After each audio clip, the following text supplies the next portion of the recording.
Listen and practice. The Hill of Perspective. Once upon a time there was a wise man named Johnson. One day his nephew came to visit him.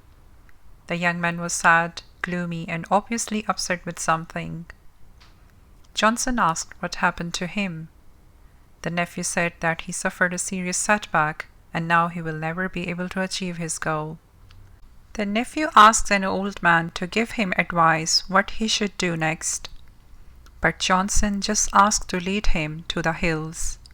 The road was difficult and long, but the nephew immediately agreed to help his uncle. When they reached the hills, Johnson said that he needed to go to the top of the highest hill.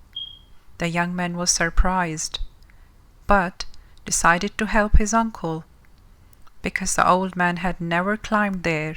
With great difficulty, the nephew helped his uncle to climb to the hill, sometimes even dragged the old man on his back.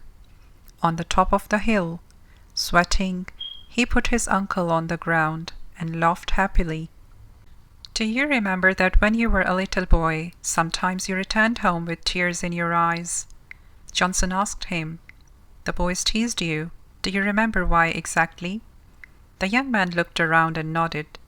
He recalled that as a child he often played there with other boys, and they called this hill an Everest, because only few people could get to its top. At that time I was unable to get there. This hill seemed an impregnable rock to me. And today you not only climbed there, but dragged up me too. An old man said and looked at his nephew. How could you do this? What do you think? Perhaps I grew up? The young man shrugged. I became stronger and fitter.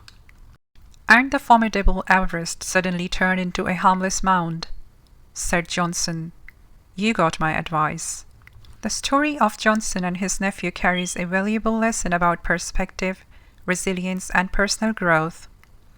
Johnson's method of guiding his nephew up the Everest hill serves as a metaphor for how challenges and setbacks can transform with time and personal growth.